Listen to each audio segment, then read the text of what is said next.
Bismillahirrahmanirrahim. Alhamdulillahi rabbil alamin.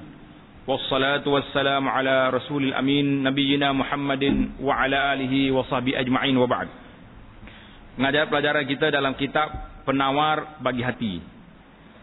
Kalau kita Arab disebut Syifa'ul Qulub, Syifa'ul Qulub ataupun Dawa'ul Qulub, penawar bagi hati. Kita telah bincang, iaitulah pasal yang kedua dalam kitab ini, yang menyebut tentang kalbu, penyakit-penyakit kalbu. Kalbu ni panggil jantung, penyakit dalaman. Kalau penyakit luar tu penyakit zahir, kalau ni penyakit batin. Penyakit batin yang pertama yang telah kita bincang iaitulah tentang syarahut ta'am, sangat loba, sangat gemar, sangat pelahap manusia ni kepada makanan. Bab yang kedua pada menyatakan sangat loba di atas berkata-kata. Allahu Akbar. Malam ni memang pukul, kalau kita kira pukul ni, pukul maut dah kita ni. Tidak suka manusia ni bercakap. Tak kira tepat. Di rumah dia bercakap, di kedai kopi dia bercakap, atas masjid cakap ke tak? Cakap juga atas masjid. Buah hoha-hoha, dapat jadi pasal ikan masjid. Jadi tidak ada adab, tidak ada etika, kerana manusia ni terlalu suka, sangat loba di atas berkata-kata. Ketahui olehmu bahawasanya loba tu maknanya kuat sangat, suka sangat. Berkata-kata itu kelakuan yang dicela, wajib yang dicela. Maknanya kelakuan yang dicela, satu perangai yang dikeji oleh syarak. Itu makna cela, itu makna dikeji, dilarang oleh syarak. Bila dilarang oleh syarak, apa tugas kita? Yang wajib atas kita menjauhkannya. Maka kita wajib kena jauhkan dia. Jadi tak boleh kita berkata-kata banyak. Kerana apabila loba, apabila suka, gemar seorang atas berkata-kata, nascaya keluar daripadanya perkataan yang sia-sia. Allahu Akbar. Tak lagi dah. Kalau bercakap mesti ada yang sia-sia, yang lebih daripada had. Dan dengan yang sia-sia itu sebab bagi gelap jantung. Ini punca gelapnya hati kita ni, gelapnya jantung kita ni, gelapnya mata hati kita ni, tak mau nampak kebenaran. Tak suka beramal ibadat. Tak mau sebab apa? Sebab hasil daripada mulut banyak bercakap. Berat tak berat penyakit ni? Berat ni penyakit yang kita suka semua ni. Kalau penyakit orang tak suka tak apa. Ni penyakit suka. Bahkan banyak berkata-kata itu sebab bagi mati jantung itu. Allahu Akbar. Jumpa penyakit tak jumpa penyakit? Sebab apa hati kita ni keras? Sebab apa kita tak mahu beribadah, tak takut pada Allah SWT? Berpunca daripada mana? Daripada hati yang mati. Siapa yang mematikan hati? Apa kumannya, apa virusnya? Banyak berkata-kata. Penyakit berat ni. Dan kerana itu, membesarkan oleh Rasulullah sallallahu alaihi wasallam akan pekerjaan lidah. Jadi bila seorang sahabat nama dia Muaz radhiyallahu taala anhu, hadis ni telah kita baca dulu dalam muka surat 13. Dalam muka surat 13 tu kita hurai dah hadis ni panjang. Hadis Muaz ni. Jadi kita nak ambil syahid je malam ni muka surat 13, apa ni muka surat yang lepas, muka surat 12. Muka surat 13 tengok. Sudah ada hadis wahal yakubun nas ni. Kerana itu Nabi kita bila Muaz tanya, apakah Allah Ta'ala akan ambil kira, ambil kesalahan di atas kata-kata kita ya Rasulullah? Apa jawab Rasulullah sallallahu alaihi wasallam?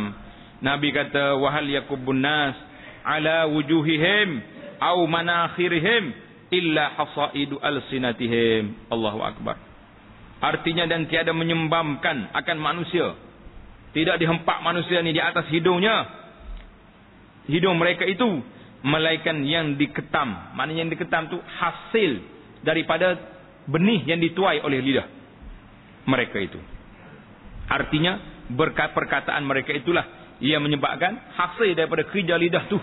Ketam tu maksudnya orang mengetai padi. Padi ni bila kita tuai, bila kita tanam, kita akan ketai dia, kita akan apa dia panggil menuai padi. Kerak padi tu. Jadi hasil daripada kerja kita, lidah kita ni banyak sangat yang menyebabkan kita, orang yang bercakap itu akan dihumban ke dalam neraka hasil daripada lidah. Itu penyakit berat. Tanda tengok nombor 1 di bawah, dia kata hadis ini riwayat Imam At-Tirmizi, dan telah pun kita jelaskan sanad dia pada pelajaran yang lepas. Dan sabda Nabi sallallahu alaihi wasallam, Nabi kita bersabda lagi, Nabi kata apa? Man kana yu'minu billahi wal yawmil akhir, man kana yu'minu billahi wal yawmil akhir falnaqul khairan aw liyasmut. Falyaqul khairan aw liyasmut. Dia tulis nun situ, dalam riwayat dapat adanya falyaqul. Nun tu jadi ya. Itu lafaz dalam kitab hadis. Falyaqul khairan. Baikilah lafaz tu. Nun tu kata titik bawah. Falyaqul khairan aw liyasmut. Artinya sesiapa yang membenarkan ia akan Allah Ta'ala, maknanya siapa yang beriman dengan Allah Subhanahu Wa Ta'ala, siapa yang benar-benar beriman dengan Allah Subhanahu Wa Ta'ala dan percaya dia dengan hari akhirat, hari kiamat, maka hendaklah ia berkata-kata akan yang baik. Falyakul khairan, mu kata benda baik je, suruh orang buat baik, nasihat pada orang, cakap yang benar. Au liyasmut, atau hendaklah dia diam, tak usah cakap, duduk dia, tak apa. Duduk diam, mana baik dengan bercakap. Kalau kita bercakap itu untuk nasihat, maka baik bercakap. Kalau kita bercakap itu untuk kebaikan, maka baik kita kena bercakap. Sebab boleh pahala. Tetapi kalau kita nak bercakap benda mungkar, benda maksiat, baik duduk dia. Masuk dalam masjid, tengok orang bercakap, duduk lain. Tak boleh duduk kat dia ni, asyik duduk bercakap je. Orang duduk berzikir, dia bercakap. Orang duduk baca Quran pun dia bercakap. Orang duduk mengajar kuliah pun dia bercakap. Pindah duduk tempat lain. Luahkan lagi masjid lagi ni. Jadi duduk di tempat lain. Jangan duduk. Sama ada mu diam ataupun bercakap benda baik. Tengok nombor 2 di bawah. Rawahu Syaikhan. Hadis ni riwayat Imam Bukhari dan Muslim. Daripada Abi Hurairah radhiyallahu ta'ala anhu. Abu Hurairah ni seorang sahabat yang hebat. Yang banyak meriwayatkan daripada hadis Nabi sallallahu alaihi wasallam. Dan bersabda Nabi sallallahu alaihi wasallam, man yatawakkal li bima baina lihyaihi, bima baina lihyaihi, tengok hadis dia masalah, wa rijlaihi atawakkal lahu bil jannati. Itu lafaz dia ni. Dia kata hadis riwayat Bukhari. Lafaz macam ni yang ada dalam hadis Bukharinya daripada Sahal bin Sa'din As-Sa'idi radhiyallahu ta'ala anhu. Kalau boleh tanda sikit tepi dekat kitab tu, riwayat yang Bukhari macam ni bunyinya. Man yadman li ma baina lahyaihi wa ma baina rijlaihi adman lahul jannah. Itu riwayat Bukhari. Man yadman li ma baina lahyaihi wa ma baina rijlaihi adman lahul jannah. Hadis riwayat Al-Bukhari rahimahullahu taala. Artinya, sesiapa yang menjamin bagiku, siapa dia jamin untuk aku akan barang yang di antara 2 tulang dagunya. Ma baina lahyaihi itu 2 tulang dagu dia. Apa dia 2 tulang dagu tu? Tulang keng kita ni. Keng ni kalau bahasa Malaysia ada panggil rahang. Tulang rahang. Betul apa? Mana ngaji bahasa Malaysia? Tak tahu apa. Siapa dia jamin di antara 2 tulang ni? Tulang rahang dia ni. Rahang dia. Jamin apa? Tak bercakap tak baik, tak bercakap udur, tak bercakap benda yang mungkar, benda yang maksiat. Dan wa ma baina rijlaihi. Dia jamin nak jaga benda yang duduk di antara 2 kaki dia tu. Apa dia? Benda 2 kaki. Faraj dia lah. Faraj dia ni tak letak di tempat yang haram, tidak buat benda-benda yang karut, yang mungkar. Kata Nabi sallallahu alaihi wasallam, adman lahul jannah, aku jamin baginya akan syurga. Tanda lepas pada itu akan syurga itu tutup situ. Tutup kurungan. Itu sakat tu arti hadis. Bermula daripada artinya tu, buat kurungan sampai kepada aku jamin baginya akan syurga, tutup kurungan. Jadi kalau kamu baca nanti sakat tu sempadan terjemahan hadis. Dan dikehendaki itu huraian Tuan Syekh kita ni. Dan dikehendaki dengan barang yang antara dua tulang dagu, iaitulah lidah.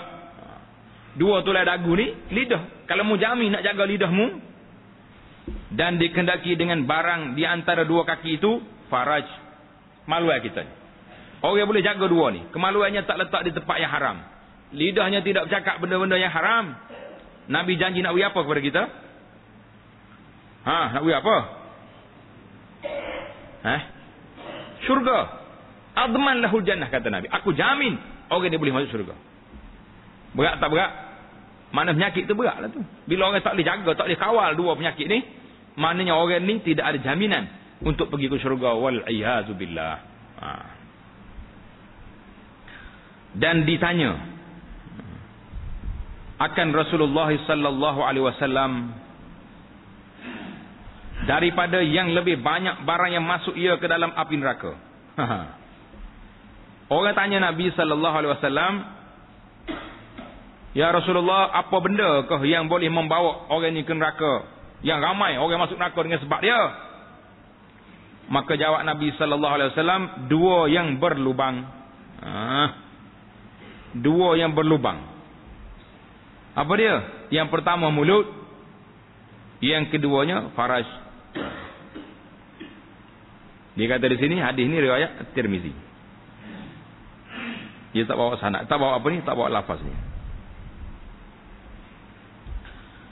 Dan sabda Nabi sallallahu alaihi wasallam, riwayat daripada Nabi sallallahu alaihi wasallam, man kasura kalamuhu, man kasura kalamuhu,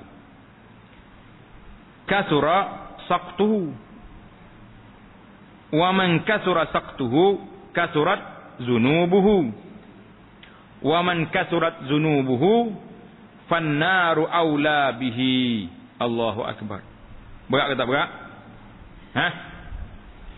Tak tahu lagi, masa tak terjemah lagi saya tak. Baca baik-baik awal. Man kasura kalamuhu kasura saqtuhu, wa man kasura saqtuhu kasurat zunubuhu. Letak koma tempat kita break tu, koma baru sedap baca. Kalau tidak dia baca tak tahu break mana. Orang panggil break emergency tengah jalan. Wa man kasurat zunubuhu fannaru aula bihi.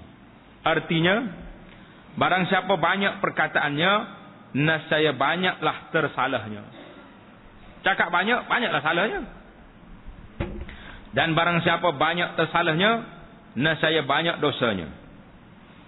Dan barang siapa banyak dosanya, maka api neraka itu lebih utama dengan dia. Wal-iyazu billah. Lepas dengan dia tu tutup kurungan. Itu sempadan terjemahan dia. Hadis ini tengok nombor 2 di bawah. Rawahu Abu Nu'aim fil Hilyatul Ulama min hadis Ibni Umar. An Abdullah bin Umar radhiyallahu taala anhu. Jadi hadis ini kata ulama dalam Al-Jami' As-Saghir dhaif. Hadis ini dhaif, lemah sanadnya. Ketahui olehmu bahawasanya ada bagi lidah itu kebinasaan yang banyak. Allahu akbar. Tulis kat tepi itu kebinasaan lidah. Kebinasaan dengan sebab lidah ni ada beberapa perkara. Kita tengok beberapa perkara. Ada Tuan Syekh kita ni sebut kepada kita. Tetapi memadakan dikau kerana menolak akan semuanya itu, jadi banyak kebinasaannya banyak. Kata Tuan Syekh ni, tapi cukuplah sebagai penawarnya, sebagai penghalang kita daripada kebinasaan itu. Apa dia penghalangnya?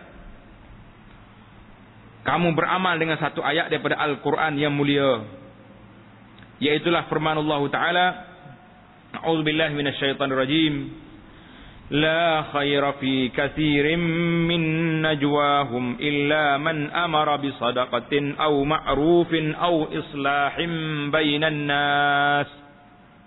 Itu ayatnya, Suratul Nisa ayat 114. Artinya, tiada ada kebajikan padanya pada banyak daripada bisik-bisikan mereka. Mana bisikan yang dibuat oleh orang kafir ke, orang munafikin ke, siapa saja ke, bisik-bisikan itu, cakap-cakap dia tu tidak ada membawa kebaikan. Melainkan kebaikan ada, tapi melainkan duduk di mana? Melainkan mereka yang menyuruh ia dengan bersedekah. Jadi kita bercakap banyak tapi nak suruh orang buat baik, suruh bersedekah, tolong tuan-tuan sedekah. Kita sekarang ni sedang nak siap nak selesaikan masjid kita ni, contohnya masjid kita ada hotel lagi, pakat sedekah. Asrama untuk buat untuk pelajar-pelajar kita duduk, tak kala tak sia tengok asrama pondok-pondok kita ni. Allahu Akbar, tepuh di kambing pun balik pondok, soalnya tepuh di gajah dah. Ini kita buat asrama, pakat siap. Ini kita bercakap banyak tapi nak kempen orang suruh buat sedekah. Apa jadi? Atau kebajikan, atau ma'ruf, ataupun kita nak suruh orang buat benda yang baik, atau islahim bainan nas, atau mendamaikan di antara manusia. Jadi sakak maksudnya tu habislah terjemah ayat dia tinggal sini, atau islahim bainan nas ni. Kena tambah situ, tambah dalam ayat tu, tulis itu, la khaira fi katsirin min najwahum illa man amara bisadaqatin au ma'rufin, tambah au islahin bainan nas. Tuan Syekh dia nak cakap tu ayat tu boleh jadi pencetak yang gugurkan dia, sebab arti dia ada di bawah. Itu maksud dia nak situ. Jadi Allah Taala gariskan kepada kita dalam ayat ini 3 benda yang kamu boleh cakap. Suruh orang sedekah, suruh orang buat benda makruf, dan islah bainan nas. Nak damaikan di antara dua manusia. Kalau manusia kelahi, kita pergi berjalan. Habis harta benda. Habis benda-benda. Semua sekali itu pahala yang begitu besar. Kenapa? Kerana kita nak islah, nak damaikan di antara manusia. Dalam hadis lain Nabi kita sebut, di antara perjalanan yang paling baik, yang disukai oleh Allah, islahu zatul bain, mendamaikan di antara dua kumpulan yang berkelahi. Allahu Akbar. Jadi kita cubalah lagu mana nak damaikan. Makna ayat ini apa dia? Bahawa tiada engkau berkata-kata pada barang yang tiada memberi manfaat akan dikau. Jadi benda tak manfaat jangan bercakap. Dan engkau simpankan akan perkataan engkau pada yang beri faedah. Jadi kalau kita guna perkataan kita ni kepada benda-benda yang boleh faedah, ya, maka ada padanya kelepasan daripada kebinasaan dunia dan akhirat. Lepas tak lepas kita? Lepas. Siapa dia boleh jaga lidah dia ni untuk bercakap benda-benda baik, orang ni dapat kelepasan akhirat. Dikendaki dengan barang yang tiada memberi manfaat itu. Jadi maksud dalam ayat tu, mafhum ayatnya barang yang tak boleh manfaat tu apa dia benda? Iaitulah perkataan yang jikalau ditinggalkan dia, nascaya tiada luput dengan dia oleh pahala akhirat atau faedah dunia yang sangat dihajatkan. Maksud perkataan yang tak beri manfaat, kalau kita tak bercakap, tidak memberi kesan kepada pahala kita, ataupun tidak memberi mudarat ke dalam dunia, maka itu tak baik tak bercakap. Dan barang siapa menyimpankan ia daripada perkataan atas memberi manfaat, nascaya sedikit oleh perkataannya. Kalau kita bercakap untuk manfaat saja, tak payah cakap banyak. Tapi kalau kita nak bercakap untuk benda-benda yang tidak beri manfaat, maka kita kena bercakap banyak. Sebab tak ada kerja. Maka hendaklah engkau fikirkan pada ketika engkau berkata-kata dengan barang yang tiada berfaedah. Kita kena fikir, waktu kita nak berkata-kata dengan benda yang tak berfaedah, kita fikir baik-baik. Akan bahawasanya, jika menyebut engkau akan nama Allah Ta'ala, ganti daripada perkataan yang tiada berfaedah itu, nascaya ia adalah ia untung yang sangat besar. Betul ke tak betul? Betul tak betul nasihat kita ni? Sangat betul. Daripada mu bercakap satu kali, bercakap benda yang tak baik, bising di atas masjid kau, di mana tempat, baiklah kita guna lidah kita ni untuk menyebut nama Allah. Duk dia subhanallah, alhamdulillah, wala ilaha illallah, wallahu akbar. Baik ke tak baik? Sangat baik. Kerana zikir Allah Ta'ala itu, zikrullah itu menyerupai ia akan sepotong emas. Zikrullah itu dianggap seperti sepotong emas. Sekali kita berzikir, boleh seketul emas. Kalau boleh zikir, boleh seketul emas, Tak ada orang tak zikir atas dunia.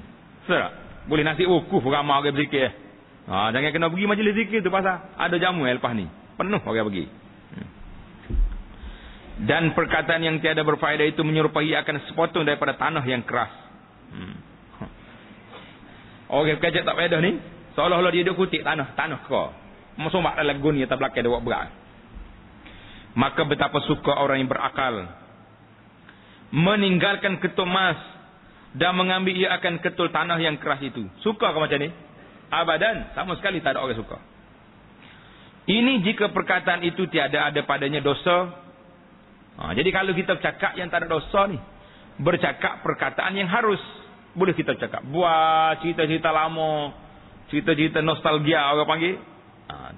Tetapi maka jika ada padanya dosa, mengumpat, keji orang umpamanya, telah rugi ia dengan sebab meninggalkan emas dan mengambil ia gantinya akan sepotong api neraka. Dan yang demikian itu rugi yang sangat besar. Betul ke tak betul? Bandingan yang cukup simple yang dibuat dalam kitab kita ni, simple benar bandingan dia. Orang yang bercakap sebut nama Allah Ta'ala ni, zikir, cakap benda baik, seolah-olah kita mengumpul ketulan emas. Orang yang bercakap tak ada kerja ni, yang tak terlibat dengan dosa, buah kosong, seolah-olah dia kumpul tanah kah. Tapi kalau orang ni bercakap dusta, mengumpat, mengeji, dia kumpul api. Beratlah. Berat tak berat? Kalau kumpul tanah berat dah kita je. Ni kumpul api, Allah Ta'ala yang maha mengetahui betapa rugi, betapa bodohnya oleh orang ini. Siapa dia orang ini tu? Kita inilah yang cakap tak kalau ni. Maka setengah daripada segala perkataan yang beri manfaat itu menceritakan segala perjalanan dan kelakuan makanan, segala negeri dan segala adat manusia, segala kelakuan manusia dan kelakuan perniagaan dan perusahaan. Inilah setengah daripada barang yang banyak manusia berkata-kata padanya. Beri manfaat apa? Manfaat dari dunia. Manfaat sebab orang nak berniaga ni kalau tak bercakap, siapa nak tahu bagai kita tak? Maka setengah daripada kebinasaan, hal ni bercakap yang ada manfaatnya lah. Perkataan yang bawa kebinasaan daripada lidah yang banyak itu, yang pertama, tulis itu. Yang pertama berdusta. Cakap bohong. Hak ni yang satu. Dan mengumpat. Letak nombor 2. Mengumpat. Yang ketiga, dan berbantah-bantah. Suka berbantah-bantah, suka berdebat, berkelahi dengan orang. Dan memuji. Suka memuji orang, masalah juga ni. Allahu Akbar. Kita hari ni tuan-tuan muslimin dan muslimat, tangan dia suka orang, dia puji orang, melangit naik. Orang ni hebat, orang ni bagus, orang ni. Tapi kalau dia benci kawan tu, dia keji pula sampai ke langit 7, bumi ke 7 yang dah masuk. Betul tak? Habis. Dan melawak. Melawak ni bahasa Malaysia dah ni. Dia tulis dalam kurungan tu selora. Selora tu bahasa Kelantan. Ke selora ni bahasa Malaysia. Selora. Seluruh. Kalau masih nak Malaysia seluruh tak? Ada seluruh. Melawak. Bekok. Seluruh ni makna bekok. Gurau. Itu dia panggil kebinasaan lidah. Adapun berdusta. Berdusta ni bukan itulah. Maka iaitu mengkhabarkan akan sesuatu atas menyalahi barang yang ia atasnya. Jadi dia nak tarikh apa dia dusta tu.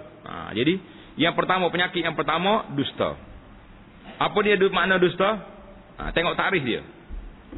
Lepas pada dusta tu, ada pun dusta. Letak 2 titik. 2 titik. Tak. Letak. Dia panggil titik bertindan. Titik apa ni? Titik tindih 2. Sebabnya, lepas pada itu, dia nak hurai makna dusta tu apa dia benda. Dia tak ada surat takrifnya. Dusta itu iaitu mengkhabarkan, yakni menceritakan akan sesuatu di atas menyalahi barang yang ia atasnya. Jadi kita cerita benda yang menyalahi apa yang sebenar. maka itu dipanggil apa tu? Dusta. Sama ada mengetahui ia akan yang demikian, dia tahu, dan menyengaja sahaja buat, atau tak sengaja. Dan mengetahui dan sengaja itu syarat bagi berdusta, bukan syarat bagi nama dusta. Jadi makna dusta tu, kita kata satu benda yang kita tidak tahu betul tak atau salah. Betul ke salah kita tak tahu. Sengaja tak sengaja pun orang kira dusta lah orang ni. Bila dia cakap benda yang tak berlaku. Oi, hari ni tak tahu sekali hari ni kalau kita baca surat khabar, berita-berita, dengar berita dalam TV ke dalam radio ke, banyak yang fakta-fakta yang tidak tepat. Jadi kita hurai atas tu. Jadi kita juga termasuk dalam orang dusta. Tapi syarat nak dusta sungguhnya, biarlah orang ni dipanggil orang yang sengaja buat benda tu. Telah firman Allah Subhanahu wa taala dalam surah Ali Imran ayat 61, surah Ali Imran tengok nombor 1 di bawah tu. Surah Ali Imran ayat 61, "Fanaj'al la'natallahi 'alal kadzibin." Maka artinya, lepas pada arti letak kurungan situ. Maka menjadikan kita, siapa dia kita? Allah Ta'ala akan laknat Allah Ta'ala ke atas sekalian yang berdusta. Al-kazibun, orang yang berdusta, Allah Ta'ala akan letakkan laknat ke atas mereka. Berat ni penyakit ni. Jadi tak kira lah. Dan sabda Nabi sallallahu alaihi wasallam, "Alaikum bis-sidqi." Alaikum bis-sidqi ni hadis Muslim ni, hadis sahih ni. Ikut sekali. Kita nak suruh pelajar-pelajar kita ni ingat hadis ni. Kamu boleh buat ceramah, buat kuliah. Waktu latih syarah itu baca hadis ni. Ikut sekali apa? Alaikum bis-sidqi fa inna as-sirqa yahdi ilal birri. Letak koma situ. Wa innal birra yahdi ilal jannah. Koma pula. Wa ma zala ar-rajulu yasduqu wa yataharra as-sidqa hatta yuktaba 'inda Allahi siddiqa. Nuktah itu, titik itu. Wa iyyakum wal kadhiba fa innal kadhiba yahdi ilal fujur wal fujur yahdi ilan nar. Lepas pada fujur tadi letak koma sekali, wal fujur yahdi ilan nar, koma situ. Wa ma zalal abdu yataharral kadhiba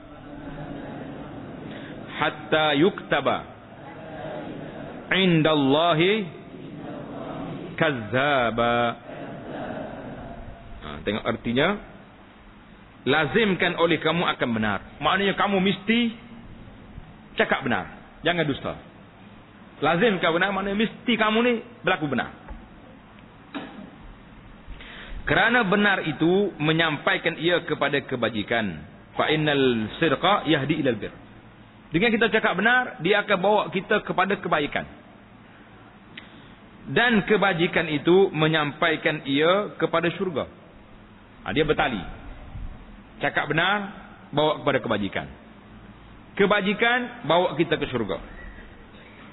Dan sentiasa seorang laki-laki itu benar. Jangan orang perempuan sedih tu. Dia kata ustaz dia sebut laki-laki ya. Ahli hadis ni, perempuan yang lagu mana? Jadi kaedah dianya, bila hadis umum sebut laki-laki itu masuklah perempuan. Nabi mal tak naklah sebut dua kali. Jadi dan sentiasa seorang laki-laki itu dan perempuan itu benar, bila dia cakap benar, sidqun, dan bersungguh-sungguh ia akan benar, hatta yuktaba indallahi siddiqan, hingga ditulis akan dia pada sisi Allah Ta'ala yang banyak benar. Comel tak comel? Orang yang suka jaga kebenaran ini, bercakap benar, tak cakap dusta, buat kebenaran ini, Allah Ta'ala sentiasa orang ini cakap benar, sehingga Allah Ta'ala tulis orang ini orang yang benar di sisi Allah Subhanahu Wa Ta'ala. Tinggi tak tinggi darjat dia? tinggilah bila dapat benar ni. Yang masalahnya bila orang itu tak benar. Dan jauhkan oleh kamu akan diri kamu akan berdusta. Jauhkan diri kamu daripada berdusta. Jangan berdusta sekali-kali. Sebab apa dusta tak boleh? Tak kira. Kalau kita tengah belajar ni orang tanya, kenapa tak pergi kelas tu? Sakit perut. Padahal dia tak sakit perut. Sakit perut juga sebab makan banyak, kenyang. Itu dusta. Jangan mudah dusta. Tanya orang tua, kenapa tak pergi masjid tu? Sakit kaki. Pergi duduk kedai kopi boleh. Pergi masjid sakit kaki. Itu dusta tu. La ilaha illallah. Apa jadi? Kerana dan jauhkan oleh kamu akan diri kamu daripada berdusta, kerana berdusta itu menyampaikan ia kepada jahat. Orang yang buat dusta ni dia akan pergi kepada kejahatan, fujur, kejahatan. Seperti keluar daripada taat. Orang ni keluar daripada ketaatan. Dan jahat itu menyampaikan ia kepada api neraka. Siapa dia buat jahat, dia pergi ke neraka. Dan sentiasa hamba itu bersungguh-sungguh pada berdusta. Orang ni sentiasa duk bercakap dusta ya kerja dia. Hingga ditulis akan dia pada sisi Allah Ta'ala yang banyak dusta. Lepas pada dusta tu, tutup kurungan. Setakat itulah dia punya sempadan makna hadis. Huraian dia macam mana? Dan dikehendaki. Dengan ditulis di sini, Allah Ta'ala kutiba indallah ni dituliskan di sini dengan makna dihukumkan bagi yang pertama dengan banyak benar. Allah Ta'ala kata bila orang ni cakap benar, maka dihukum, disebut orang ni sebagai siddiqin, orang yang benar.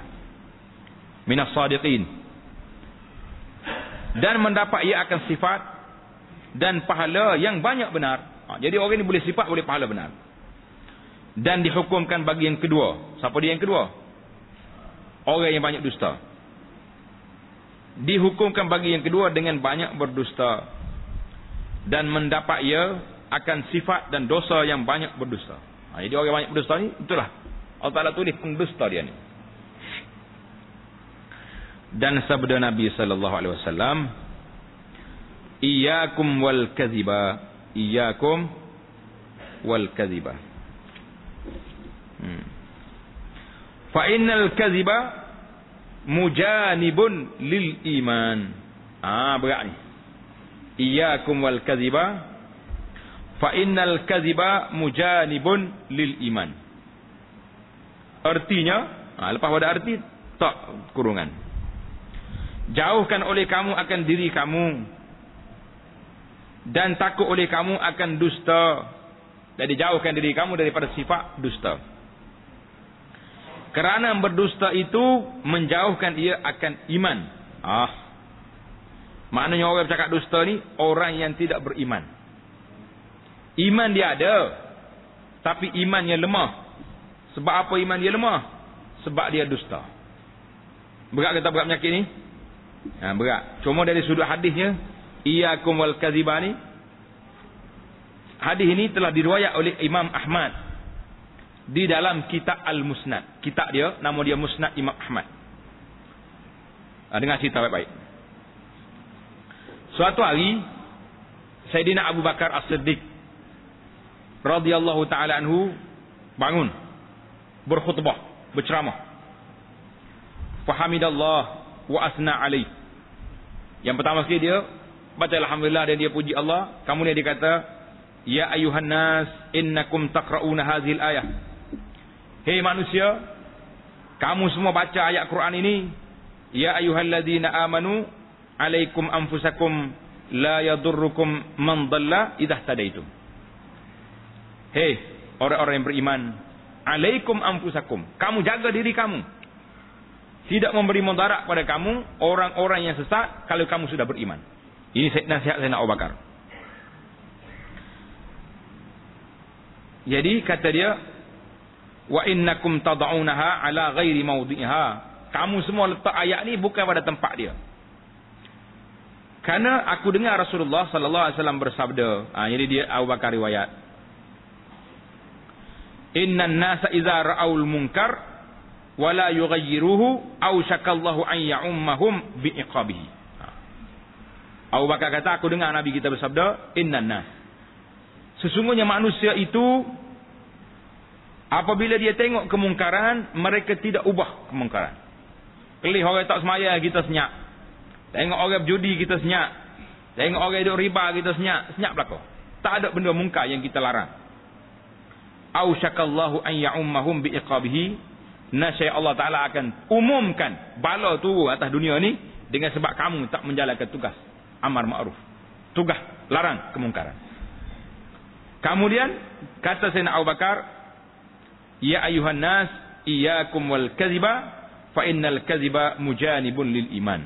Jadi kalau tengok dalam riwayat Imam Ahmad ini, hadis iyyakum wal kadhiba ini daripada kata-kata Sayyidina Abu Bakar As-Siddiq. Daripada kata-kata siapa? Kata Sayyidina Abu Bakar, sebab Abu Bakar tak kata aku dengar Nabi sallallahu alaihi wasallam. Jadi kerana itulah setengah ulama apabila mentakhrijkan hadis ini, dia kata apa? Dia kata daripada Abu Bakar, dalam riwayat ini hadis ini mauquf pada Abu Bakar, ada juga riwayat daripada Sayyidina Abu Bakar marfu' mengangkat kepada Nabi sallallahu alaihi wasallam, tapi yang angkat ke Nabi itu marfu' itu dhaif, lemah. Jadi yang lebih selamatnya kalau kita nak kata, kita letak terus kepada qala Abu Bakrin. Kita terus ambil kata-kata ini, berkata Sayyidina Abu Bakar As-Siddiq, iyyakum wal kadhiba fa innal kadhiba mujanibun lil iman. Lebih selamat kerana hadis yang marfu' yang disandar kepada Nabi itu lemah, dhaif. Tulis kat tepi tu kata-kata ini yang jelasnya daripada siapa? Kata-kata Abu Bakar, Sayyidina Abu Bakar As-Siddiq. Qala Abu Bakar. Jadi bila kamu buat kuliah ke mengajar nanti, kita jangan kata sabda Nabi, kita kata qala Abu Bakrin. Jumpa dah. Hadis ini riwayat Imam Ahmad, tengok nombor 1 di bawah, wa Abu Syekh. Abu Syekh dalam kitab dia Al-Azamah. Baiklah. Hadis yang seterusnya diriwayatkan daripada Nabi sallallahu alaihi wasallam, idza kadzabal abdu, letak baris betul-betul tu. Idza kadzabal abdu kizbatan, taba'ada anhu al-malaku milan min natni ma jaa'a bihi. Allahu akbar. Parut ni. Apabila berdusta seorang hamba Allah, jadi daripada riwayat ini kata apa? Apabila seorang hamba Allah Ta'ala itu berdusta sekali, nescaya jauh daripadanya oleh malaikat 1 mil. Milan. 1 mil sebatu. Mil ni 1 batu. Sebatu ni sekilo setengah. Dekat. Sekilo, Sekilo 2. Sekilo pas 1.9 kilo. Mana sekilo setengah lebih. Jadi dalam riwayat ni kata, apabila seorang itu bercakap dusta, 1 kali cakap dusta, malaikat yang duduk dengan dia, malaikat rahmat lah tu, lari sekilo setengah. 1 batu, 1 mil. Apa? Jauh dia. Sebab apa dia kata? Kerana busuk dusta yang mendatangkan ia akan dia. Bau busuk. Payah ni. Kalau kita manusia ni cakap dusta bau busuk, senang lalu. Dia mari cakap, kamu mari mana? Tak pergi masjid ni kenapa ni? Allah, sakit lutut. Wah, bau busuk. Kita pun pergi lagi. Bahasa menata belawak dia ni. Senang lalu cerita. Ni cakaplah dusta berapa ratus kali, juta kali dusta. Buih mulut-mulut cakap dusta. Bau ke tak bau? Bau kalau dia makan petang. Tak gosok gigi. Nanti ya bau ya tak? Pasal apa? Ini rahmatnya Allah Ta'ala beri kepada umat Muhammad sallallahu alaihi wasallam ini. Allah Ta'ala tak dedahkan rahsia atas dunia ni. Mu mati, jumpalah. Atas dunia ni, buatlah. Idza lam tastahi fasna' ma syi'ta. Bila kamu tak malu, kamu buatlah apa yang kamu nak. Ayat ni bukan suruh buat mungkar. Orang panggil ayat perli. Mu tak malu, buat. Jadi Nabi beritahu kepada kita, mu tak malu, buat. Mu tak malu betul, buatlah mungkar, buatlah maksiat, buatlah apa saja. Tapi tak bang atas dunia ni.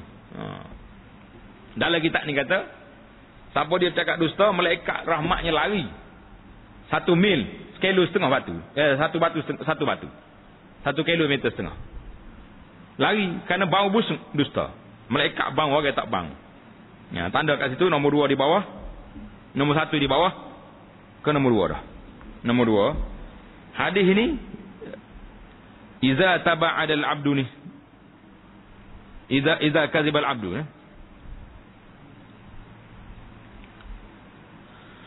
Malaikat lari ni riwayat Imam Tirmizi. Setengah ulama hadis mengatakan hadis ini dhaif. Sanad dia lemah. Ada yang mengatakan dhaifun jiddan. Dhaifun jiddan. Mana lemah sangat dari sudut sanadnya.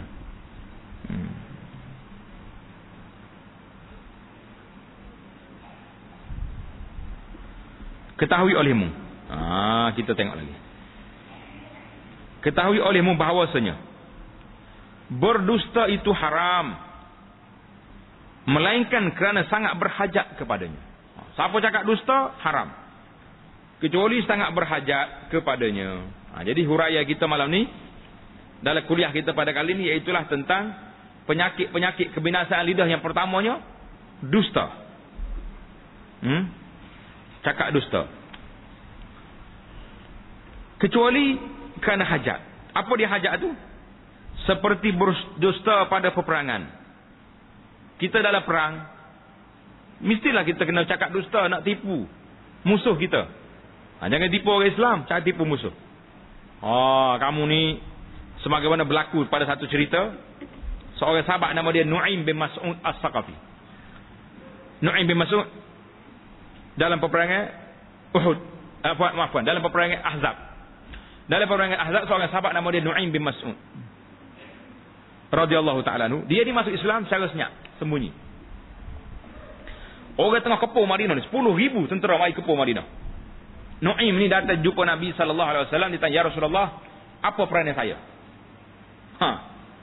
Seorang dia, tapi hebat dia masuk Islam, orang kafir tak tahu lagi dia masuk Islam. Dia boleh menyamar. Kata Nabi SAW, ya Nu'aim, mu ni seorang diri ya, apa yang kamu buat? Orang nak perang 10,000 hari ni, mu seorang. Tapi Nabi kata, al-harbu khid'ah. Dalam peperangan ni kena ada tipu, baru kita boleh kalah dia. Nu'aim pun orang cerdik, masuk dalam kepala dia, tak apa Rasulullah, saya seorang pun saya boleh buat. Dia pergi selalu, Nu'aim ni pergi tempat orang kafir, orang mari daripada Madinah, orang Madinah ni, puak-puak Yahudi, puak apa ni, kafir Madinah ni, dia pergi cakap, dia kata puak-puak Mekah ni nampak macam tak apa nak lekat tahar dah tu, tak apa kuat dah semangat, nak lari balik dah. Mu duk Madinah ni habis kena tangkap Muhammad kali ni. Habis macam mana nak buat? Kamu minta dengan orang Mekah supaya letak 10 orang pemuda mereka di tempat kamu ni. Kalau dia lari, pancung 10 orang ni. Betul juga ni. Dia pergi tempat kafir Mekah ni pula. Dia kata orang Madinah tu nampak Ghatafan tu nampak tak apa kuat dah tu. Macam nak lari balik tu, macam nak baik semula dengan Muhammad sallallahu alaihi wasallam. Habis macam mana nak buat? Kamu kena minta orang Madinah bawa pemuda dia letak sini sebagai tebusan. Kalau dia berpaling tak ada, belok, kamu pancung dia. Jadi dia pergi puak ni, akhirnya bila puak ni minta sungguh, dia kata sungguh lah, betul lah. Nu'aim bagi tahu tu betul. Mereka ni nampak nak belok dah, nak lari dah ni. Jadi dia pecah sama dia. Jadi itu peranan adalah di dalam peperangan. Tapi kita boleh guna ni untuk perang orang kafir. Jangan pula guna hujah ni untuk kalah orang Islam. Mana lagi? Ceritanya panjang. Kalau nak dengar cerita panjang cara detail, ambil dalam buku kita, buku sejarah Madinah. Anak tulis cerita peranan Nu'aim bin Mas'ud dalam peperangan Ahzab radhiyallahu ta'ala. Memang hebat cerita. Yang kedua, dan berdusta kerana mendamaikan orang yang berkelahi. Orang duk kelahi dua orang ni, kita bercakap dusta kerana nak damaikan dia orang. Kamu dua orang ni kawan rapak tu besar, kawan daripada budak lagi. Sekarang ni nampak renggan, nampak berkelahi, kenapa? Jadi tapi saya selalu dengar kawan kamu tu duk sebut nama kamu. Padahal tak pernah sebut pun. Bukan cakap sebut, jumpa supah. Pergi hak nu seorang pula. Jadi akhirnya mereka pun rasa, kita jumpa sekali Macam mana kalau saya ajak dua ni, awak ni dua orang ni. Awak dengan dia pergi rumah saya. Makan sup apa ni panggil sup tulai kering ke apa. Dia abak. Jadi boleh itu walaupun orang tu asalnya tak pernah sebut pun nama dia ni. Tapi dengan cara kita buat dia tu boleh jadi dia berdamai. Dan berdusta suami tatkala engkar ia di hadapan isterinya bahawa ada madunya lebih kasih kepadanya. Orang isteri ramai. Dia macam mana dia nak baikkan di antara dua isteri ni? Allah, hak nombor satu kata, abang kat lo ni duk saya kok muda lah. Nak. Mana boleh. Tengok ni, hadiah hak beli ni, hak nombor satu besar lagi pada dia.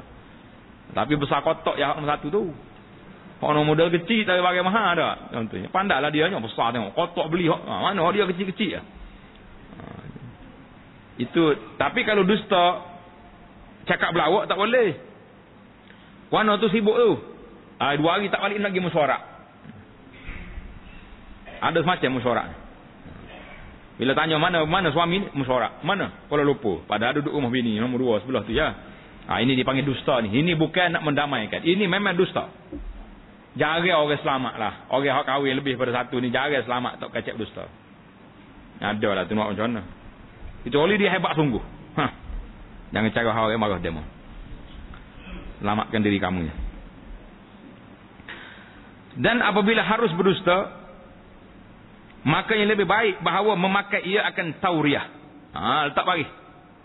Tauriah dia. Apa dia tauriah ni?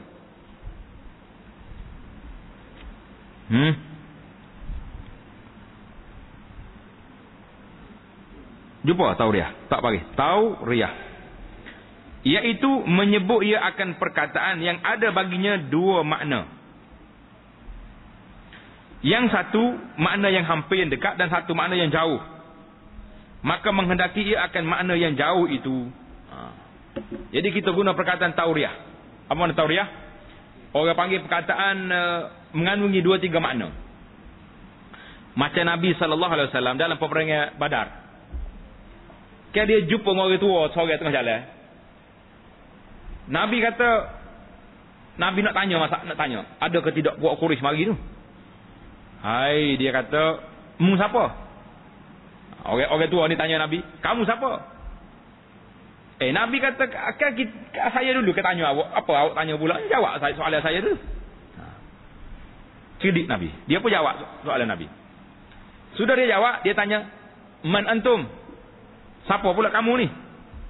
Nabi SAW saya kata, nahnu mimma. Nahnu mimma. Kami ini daripada air. Nabi pun tak utar dia pun pergi lalu. Dia tak ada tanya air mana, air mana. Sebabnya dia ingat mak ni satu kampung. Di sebelah sana ada satu kampung paja kita banyak mata air lah, berapa air lagi air mata nama kampung lah. Jadi ingat kau mari mata air lah. Air keruh lah, air molek lah, berapa air semua ada. Tidak ada kena air ni. Jadi mak tu makna air. Jadi Nabi kata nahnu mimma. Kami ini daripada air. Sebelum dia tanya air apa, Nabi kita pergi. Tukar dia auto dia naik jalan terus. Jadi orang tua pinggak-pinggak. Mak mana mak di Badar ke, mak di Iraq ke, mak mana tak. Jadi betul tak betul? Nabi tak dusta. Kan manusia ni mari daripada air. Air mana ni? Air tu. Nabi tak kata aku kampung air, tapi aku ni mari daripada air. Nahnu mimma. Kami daripada air. Lagi cepat-cepat jangan beri dia tanya. Itu dia panggil cakap tauriah. Tak dusta. Bukan dusta, cakap betul tapi makna dia banyak. Air sungguh. Air di kampung nama air ataupun air tu manusia ni mari daripada air. Itu dia panggil tauriah. Pandai. Jadi kalau kita nak cakap guna perkataan tauriah. Tauriah tu makna lain boleh. Jadi habislah kita perbincangan penyakit lidah yang berpunca daripada dusta. Tulis itu. Adapun dusta itu maknanya itu huraian yang pertama dalam kitab kita ni. Adapun dusta, insya-Allah taala kita akan masuk kepada yang kedua, adapun mengumpat. Mengumpat ni kita akan itu perkara yang kedua, iaitu daripada hasil daripada lidah mengumpat. kita akan sambung perbincangan mengumpat ini di dalam majlis kita yang akan datang insya-Allah. Subhanakallahumma bihamdika asyhadu an la ilaha illa anta astaghfiruka wa atubu ilaik. Wa sallallahu ala nabiyyina Muhammadin wa ala alihi wa sahbihi ajma'in walhamdulillahi rabbil alamin.